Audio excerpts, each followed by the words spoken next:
আপুনি কেতিয়াবা ভাবিছে নেকি কিদৰে সৰু পুঁজিৰে আৰম্ভ কৰি ধনী হ'ল? কেনেদৰে সৰু কামেৰে আৰম্ভ কৰি মোৰ জীৱন সলনি কৰিব পাৰে? এই প্ৰশ্নবোৰৰ উত্তৰ আছে এটা অলপ পুৰণি কিন্তু অতি মূল্যৱান গ্ৰন্থ নাম 1000 Ways to Make $1000 অৰ্থাৎ $1000 উপাৰ্জনৰ 1000টা উপায়। এই কিতাপখনৰ লেখক আছিল F.C. মিনাকাৰ। তেওঁ এজন আমেৰিকান লেখিকা আছিল। তেওঁৰ পূৰ্ণ নাম ফ্ৰান্সেছ মেৰী কোৱান মিনাকাৰ।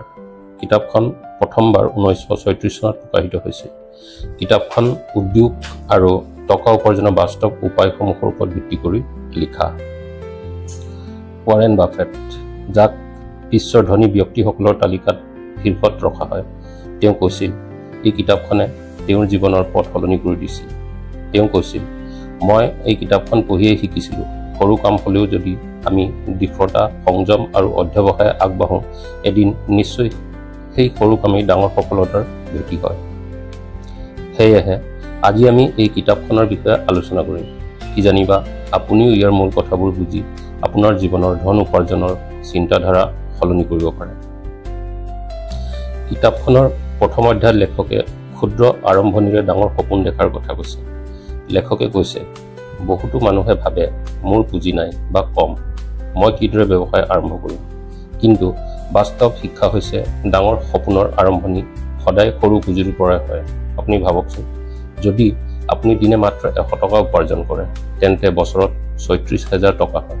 যদি এই টকা সঠিকভাৱে ব্যৱহাৰ কৰে, তেন্তে 5 বছৰত ই এক ডাঙৰ পৰিমাণ হ'ব। এই শিক্ষাই বুজায় সৰু কামক অৱজ্ঞা নকৰিব। যি মানুহে সৰু কামৰ পৰা আৰম্ভ কৰে, তেওঁলোকে এদিন ডাঙৰ সপোন পূৰণ কৰে। মনত ৰাখিব, ষ্টাৰ্ট স্মল, ড্ৰিম বিগ। দ্বিতীয় অধ্যায়ত লেখকে ধন উপাৰ্জনৰ মানসিকতাৰ বিষয়ে কৈছে। তেওঁ কয়, ধনী হ'বলৈ কেৱল পুঁজিয়ে নহয়, মানসিকতা লাগে। ইয়াৰ বাবে তেওঁ 3টা গুৰুত্বপূৰ্ণ ধাৰণা দিছে। প্ৰথম ধাৰণা, সুযোগ চিনাক্ত কৰক। মানুহে য'ত সমস্যা ভোগে তাতেই ব্যৱসায়ৰ সুযোগ থাকে। 2 নম্বৰ, কঠোৰ পৰিশ্ৰমৰ বাবে ভয় নকৰিব, নহ'লে ডাঙৰ সফলতা কেতিয়াও নাপাব। 3 নম্বৰ, সঞ্চয় আৰু বিনিয়োগ শিকিব। আয় খৰচ কৰাটো সহজ, কিন্তু খৰচ নিয়ন্ত্ৰণ কৰি সঞ্চয় কৰা আৰু পুনৰ বিনিয়োগ কৰিব জনাটো ধন উপাৰ্জনৰ গুপ্ত ৰহস্য। ৱাৰেন বাফেটে কৈছে, if you buy things you don't need, you will soon sell things you need. অৰ্থাৎ অহৰহ খৰচ কৰিলে এদিন সঁচাকৈ প্ৰয়োজনীয় বস্তু বিক্ৰী কৰিবলগীয়া হ'ব পাৰে। তৃতীয় অধ্যায়ত লেখকে কৈছে, কিদৰে $1000 উপাৰ্জন কৰিব পাৰি। এই অধ্যায়ত লেখকে কিছুমান সৰু কিন্তু প্ৰভাৱশালী উপায় আগবঢ়াইছে। 1 নম্বৰ, সৰু খুচুৰা দোকান, চাহ, লুচি বিক্ৰী কৰা, ফল-মূল বিক্ৰী কৰা আদি দোকান খোলা। 2 নম্বৰ, ঘৰুৱা কাম, কাপোৰ ধোৱা, গৃহ সামগ্ৰী ভাড়া দিয়া, সামগ্ৰী ডেলিভাৰী কৰা আদি। 3 নম্বৰ, দক্ষতা আয়, যেনে টিউচন লোৱা, হস্তশিল্প, ছবি অঁকা, সংগীত শিকোৱা ইত্যাদি।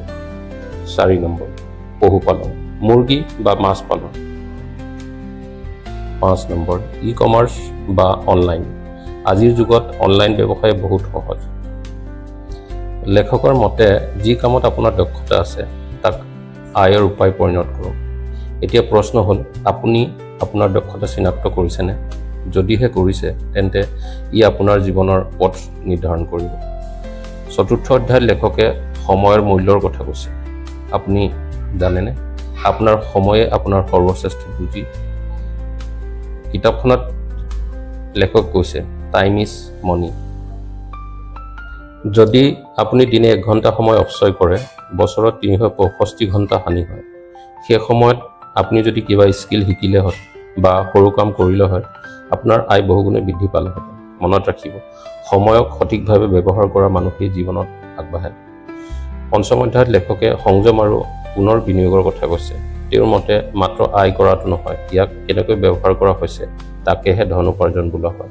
ইয়াৰ 3টা ধাপ হৈছে আয় কৰক, সঞ্চয় কৰক আৰু বিনিয়োগ কৰক। উদাহৰণস্বৰূপে, আপুনি যদি 10,000 টকা আয় কৰি 8,000 টকা খৰচ কৰি 2,000 টকা সঞ্চয় কৰে, সেই সঞ্চয়ক পুনৰ বিনিয়োগ কৰিলে টকা বহুগুণে বৃদ্ধি পাব। ৱাৰেন বাফেটে কৈছিল, don't save what is left after spending, but spend what is left after saving, অৰ্থাৎ প্ৰথমে সঞ্চয় কৰক, তাৰপিছত খৰচ কৰক। ষষ্ঠ অধ্যায়ত লেখকে ধৈৰ্য, নবীনতা আৰু সততাৰ বিষয়ে কৈছে। তেওঁৰ মতে ধন আৰ্জন একেদিনেই নহয়, ধৈৰ্য থাকিব লাগিব, নতুনত্ব আৰু নতুন আইডিয়া চিন্তা কৰিব লাগিব, আৰু সকলোতকৈ গুৰুত্বপূৰ্ণ হৈছে সততা। সততা নহ'লে ধন উপাৰ্জন সহজ নহয়। যি মানুহ সৰু কামতেও সততা ৰাখে তেওঁ এদিন সমাজৰ বিশ্বাস আৰু সফলতা দুয়োটাই লাভ কৰে। গ্ৰন্থখনৰ মূল শিক্ষা 4টা শব্দত যদি কওঁ, আৰম্ভণি, অধ্যৱসায়, সংযম আৰু বিনিয়োগ। আপোনাৰ স্বপ্ন ডাঙৰ হ'ব পাৰে কিন্তু আৰম্ভণি সৰু হ'ব পাৰে। আপোনাৰ আয় সৰু হ'ব পাৰে কিন্তু সঞ্চয় আৰু বিনিয়োগ ইয়াক ডাঙৰ কৰি তোলে। আৰু আপোনাৰ সময় যদি সঠিকভাৱে ব্যৱহাৰ হয় তেন্তে আপুনি নিঃসন্দেহে সফল হ'ব। ধন্যবাদ।